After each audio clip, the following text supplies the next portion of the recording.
Pawan Kalyan worst sir. వాడంటే విరత్తబడుతుంది sir. వాడు చెప్పిన హామీలు ఏవి చేయడం లేదు. పవన్ కళ్యాణ్ గారు అయితే ఇప్పటి వరకు ఏమి చేయలేదు సార్. ఆ దృష్టిలో అయితే పవన్ కళ్యాణ్ అసలు ఒక మాట చెప్పాలంటే అసలు అతను సింగిల్ గా పోటీ చేస్తే ఒక సీటు కూడా వచ్చే పరిస్థితి లేదు ఏపీలో. ఏపీ రాష్ట్రంలో డిప్యూటీ సీఎం గా కూటమి ప్రభుత్వం ప్రమాణ స్వీకారం చేసి ఎగ్జాక్ట్లీ ఈ రోజుకి 1 year అవుతుంది. మరి ఆ రోజుకి ఈ రోజుకి డిఫరెన్స్ ఏ విధంగా కనిపిస్తుంది? ఆ రోజుకి ఈ రోజుకి డిఫరెన్స్ ఏం లేదు సార్. వాళ్ళు వచ్చిన కాంచి చేసింది అయితే ఏమి లేదు. ప్రజలకైతే ధర అనేది అంటే పంటలకి కావాల్సిన ధర అయితే లేదు సార్. ఫస్ట్ ఆఫ్ ఆల్ అసలు ముందు వాళ్ళు ఇచ్చిన హామీలు అనేది ఒక్కటి నెరవేర్చలేదు. మెయిన్ గా పవన్ కళ్యాణ్ అయితే 30,000 మంది అమ్మాయిలు మిస్సింగ్ అన్నారు. కానీ ఆ మిస్సింగ్ అయ్యారు కానీ ఒక్కను కూడా తీసుకురాలేదు. అప్పుడు ఛాలెంజ్ చేశారు జగన్ గారితో, వాళ్ళతో అందరితో ఛాలెంజ్ చేశారు. కానీ అందరితో ఓట్లు వేయించుకున్నారు. కానీ ఏమీ చేయట్లేదు సార్.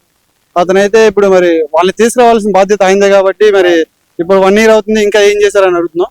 వాళ్ళు ఏమి చేయట్లేదు సార్. ఇప్పుడు కూటమి ప్రభుత్వం అయితే waste sir. Pavan Kalyan politics కి రాకముందు అయితే కొంచెం బెటర్ అనిపించింది. పాలిటిక్స్ కి వచ్చాక అయితే పవన్ కళ్యాణ్ వరస్ట్ సార్. నేను పవన్ కళ్యాణ్ అంటే నాకు చాలా ఇష్టం సార్. నేను అలాంటిది పాలిటిక్స్ కి వచ్చాక వాడంటే విరత్తబడుతుంది సార్. ఎందుకంటే వాడు చెప్పిన హామీలు ఏవి చేయడం లేదు ఫస్ట్ ఆఫ్ ఆల్. అందుకని నాట్ ఇంట్రెస్ట్ సార్. అసలు చాలా మంది జనాలందరూ కూడా ఇప్పుడు రోడ్లు వేయించడం కావచ్చు, లేకపోతే అన్నా క్యాంటీన్ లో మళ్ళీ పునఃప్రారంభం కావచ్చు, పోలవరం కావచ్చు, సో ఇవన్నీ కూడా చేస్తున్నారు కదా. ఇప్పుడు ఈ రోజు నుంచి తల్లికి వందన పథకం కూడా అమల్లోకి తీసుకొస్తున్నారని చెప్పేసి, సో వీటన్నిటికీ ఏం చెప్తారు సార్? ఈ రోడ్లు అనేవి ఆల్రెడీ గత ప్రభుత్వంలో వేసినవి కంప్లీట్ ఇన్కంప్లీట్ గా ఉన్నాయి. ఇప్పుడు వీళ్ళు పూర్తి చేస్తున్నారు అంతే తప్ప వీళ్ళు కొత్తగా ఇచ్చిన రోడ్లు అయితే ఏమీ లేవు సార్. ఈ అన్నా క్యాంటీన్ అనేది అది ఎవరి ఇష్టం వాళ్ళది, పెట్టవచ్చు పెట్టకపోవచ్చు. ఇంకోటి ఏదో ఉన్నారు సార్, తల్లికి వందనం అన్నారు. 1 year నుంచి ఏంది ఇవాళ ఎందుకు అన్నారు? ఇవాళ వేసారు అసలు అకౌంట్ లోకి పడ్డాయా సార్? ఈ రోజు నుంచి ఇంకా అమలు కాలేదు. అది ఎందుకని రియాక్ట్ అయ్యారు? ఇప్పుడు జగన్మోహన్ రెడ్డి అనే వాళ్ళు ఆయన ప్రజలకి దగ్గరికి వెళ్ళి వాళ్ళ బాధలు తెలుసుకోవడం వల్ల ఇప్పుడు రియాక్ట్ అవుతున్నారు. కానీ అదే జగన్మోహన్ రెడ్డి గారు రియాక్ట్ అవ్వకుంటే ఏం చేసేవాళ్ళు సార్? జనాల్ని ఇట్లానే ఉంచుతారా? అంటే ఇప్పుడు ఈ ప్రభుత్వం నుంచి మీరు ఏం కోరుకుంటున్నారు? వాళ్ళు చెప్పిన హామీలు అనేది ఫస్ట్ ఆఫ్ ఆల్ నెరవేర్చాలి సార్. తర్వాత మన అమరావతి క్యాపిటల్ అనేది ఫస్ట్ ఆఫ్ ఆల్ స్టార్ట్ చేయాలి సార్. ఎప్పుడు గ్రాఫిక్స్ చూపించి జనాల్ని మోసం చేయడం కదా సార్. జనాల్ని గ్రాఫిక్స్ చూపించి ఇప్పుడు 2014 నుంచి 2019 వరకు చూపించారు గ్రాఫిక్స్. మళ్ళీ ఇప్పుడు కూడా 24 లో గెలిచిన తర్వాత కూడా ఇలానే గ్రాఫిక్స్ చూపిస్తా ఉన్నారు. ఈ గ్రాఫిక్స్ వల్ల జనాలు నష్టపోతున్నారు తప్ప ఎవరు బాగుపడట్లేదు సార్.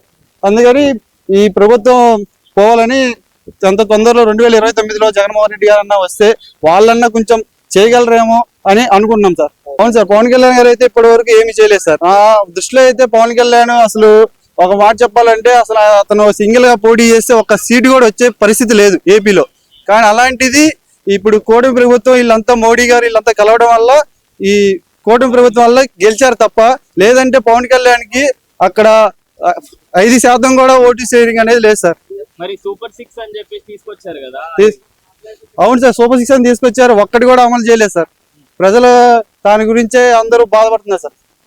మరి August 15th నుంచి ఫ్రీ బస్ స్టార్ట్ చేస్తున్నాం అని చెప్పారు. అది ఇప్పుడు August 15 అని చెప్పారు. మళ్ళీ ఇంకొక August 15 కూడా వచ్చింది సార్. అది అవ్వదు సార్. వీళ్ళు చెప్పిన అన్ని అబద్ధాలు sir. First of all Chandrababu అనేవాడు చెప్పేవాడే అబద్ధాలు చెప్తాడు. ఫస్ట్ చేసేది చెప్పడు సార్. ఇప్పటి వరకు సంవత్సరం అయింది వాళ్ళు వచ్చి ఏం చేయలేదా? అంటే ఎలాంటి డెవలప్మెంట్ జరగలేదు? లేదు సార్, ఎక్కడ జరగలేదు సార్. డెవలప్మెంట్ అనేది ఎక్కడ జరగలేదు సార్. ఫస్ట్ అమరావతి అని చెప్పారు, ఒక రాయి పెట్టారు, ఇంకంతే గ్రాఫిక్స్ చూపించారు. అక్కడ ఏ పని స్టార్ట్ అవ్వలేదు సార్. ఇసుక దోచుకోవడం, టన్నులు అమ్ముకోవడం ఇలాంటివి చేస్తున్నారు. కానీ ప్రజలకి అనేది ఏమి చేయరు సార్. కార్యకర్తలని చంపడం, వైఎస్ఆర్ విగ్రహాలను ధ్వంసం చేయడం, ఇలాంటి దుష్ట ప్రచారం తప్ప ఏమీ చేయలేదు సార్. వీళ్ళు అడ్డం వచ్చిన వాళ్ళందరినీ కొట్టడం, కార్యకర్తలు ఇంటికి వెళ్ళి కొట్టడం, వైఎస్ఆర్సీపీ కార్యకర్తలకు వెళ్ళి కొట్టడం, ఇలాంటివి చేయడం తప్ప వీళ్ళు చేసింది ఏమీ లేదు. మరి జగన్ గారు ఉన్నప్పుడు ఎలాంటి పథకాలు వచ్చినాయి మీకు? ఎలాంటి సార్ జగన్ గారు ఉన్నప్పుడు మాకు అమ్మఒడి వచ్చింది, 18,000 వచ్చినాయి సార్ 45 సంవత్సరాల వాళ్ళకి. ఇంకా వాలంటీర్స్ వచ్చి మా అమ్మమ్మ వాళ్ళకి తాతయ్య వాళ్ళకి పెన్షన్ ఇచ్చేవాళ్ళు. సచివాలయం వచ్చినాయి, స్కూల్ డెవలప్మెంట్ జరిగింది, ఫిష్ హార్బర్లు వచ్చినాయి, మెడికల్ కాలేజ్ వచ్చినాయి, హాస్పిటల్స్ బాగుపడ్డాయి, ఇంకా చాలా జరిగినాయి సార్ మాకు. ఎందుకు పడిపోవాల్సి వచ్చిందంటే మాక్సిమం అంటే వీళ్ళు ముగ్గురు కలవడం వల్ల ఓట్ షేరింగ్ అనేది కొంచెం అటు ఇటు అవుతుంది సార్. అది మెయిన్ ఫస్ట్ ఆఫ్ ఆల్ ఏంటంటే జనాలు చంద్రబాబు చెప్పిన హామీలు కొంచెం డబ్బులు ఇచ్చే విధంగా ఉండటం వల్ల కొంచెం హామీలు ఆశ చూపించడం వల్ల జనాలు ఓట్లేసారు అనుకుంటున్నాను సార్. సో మరి 2029 లో ఎవరు గెలుస్తారు? మాక్సిమం జగన్ వస్తారు సార్. ఎందుకు? ఎందుకంటే ఇప్పుడు వీళ్ళు జగన్ కంటే వీళ్ళు బెటర్ గా చేసి వీళ్ళు వచ్చి ఉండేవాళ్ళు. జగన్ కంటే బెటర్ గా వీళ్ళు చేయలేదు కాబట్టి జగనే వచ్చే అవకాశం ఉంటుంది సార్. అసలు ఇద్దరు వేస్ట్ సార్, వీళ్ళిద్దరు వేస్ట్. అసలు మంగళగిరిలో లోకేష్ గెలిచాడంటేనే ఎవరికి ఆశ్చర్యంగా ఉంది, అంటే అసలు ఎవరైనా నమ్మశక్యంగా ఉంది సార్. అంత మెజారిటీ రావడం కూడా ఇది ఏదో ఒక వీళ్ళు ట్యాంపరింగ్ చేయడం వల్ల ఏమో తెలియదు కానీ దొంగ ఓట్లు అయితే వేసారని చెప్పి ఇది ఉంది సార్. 2 సార్లు ఓడిపోయిన అతను ఇప్పుడు 90,000 మెజార్టీతో గెలిచాడంటే ఎవరికి నమ్మదగిన అంశం కాదు సార్ ఇది.